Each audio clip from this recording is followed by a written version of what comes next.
एक जंगल में एक चिड़िया और चिड़ा रहते थे। भाई दूज आ रहा था, चिड़िया मायके जाने की तैयारी में लगी थी। चिंटू जी सुनिए, रोज तो मैं किसी तरह गुजारा कर लेती हूँ, लेकिन पहले से बताए दे रही हूँ, कोई बहाना नहीं चलेगा। मुझे मायके जाना है, नई साड़ी और सैंडल चाहिए। ये पुराने कपड़े पहनकर मैं ना जाऊंगी मायके। चंदा समझ मेरी बात, मैं सब कुछ ला के दूंगा, लेकिन तुम देख तो रही हो ना इस समय मेरा कोई काम नहीं चल रहा है, तो ऐसे में कैसे मैं तुम्हारी शौक पूरा कर सकूंगा। जाने दो, आप ऐसे ही कहते रहते हैं, क्यों हमेशा ऐसे ही पड़े रहते हैं। जब ये काम नहीं चल रहा तो दूसरा काम करो, मैं नहीं जानती, कुछ भी करो, मुझे कैसे भी साड़ी चाहिए बस। इतना सुनकर बेचारा चिंटू परेशान होकर जंगल की तरफ काम ढूंढने निकल गया। पूरा दिन जंगल में काम की तलाश में घूमा, लेकिन उसे कहीं भी कोई काम नहीं मिला। वो निराश होकर घर वापस लौट आया।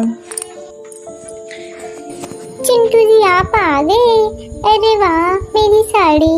अरे कहाँ है मेरी साड़ी? मेरी साड़ी नहीं लाए ना, मेरी साड़ी, एक भी साड़ी नहीं लाए। अरे मैंने आपसे एक ही साड़ी तो मांगी थी, वो भी नहीं दिला पाए।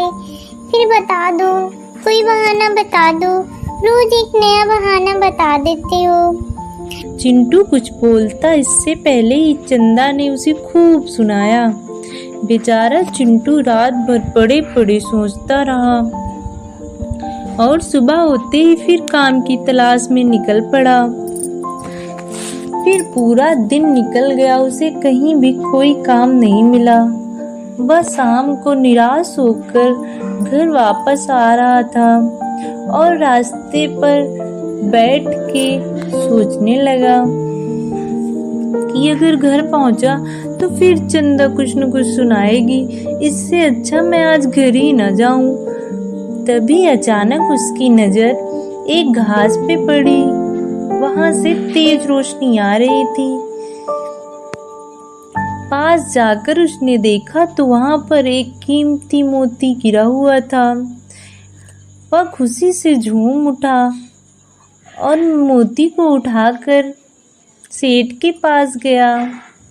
वहां पर मोती को बेचकर उसने अपनी एक नई दुकान खोली और पत्नी के लिए नई नए कपड़े और साड़ियाँ लेकर घर पहुंचा। चंदा खुश होकर बोली, मैं ना कहती थी चिंटू जी, आप बहुत ही अच्छे पति हैं, आपने मेरी सब ख्वाहिशें पूरी कर दी। तभी चिंटू बोला, हाँ हाँ बस करो भी चंदा, मैं अच्छी तरह से जानता हूँ कि तुम मेरे बारे में क्या सोचती थी। चंदा शर्मा गई और बोली, चिंटू जी मैं आपकी भलाई तो चाहती थी, इसीलिए सब बोलती थी। मुझे अच्छे से पता था कि आप एक ना एक दिन खूब सारा पैसा कमाओगे और मेरे लिए अच्छी अच्छी चीजें लेकर आओगे।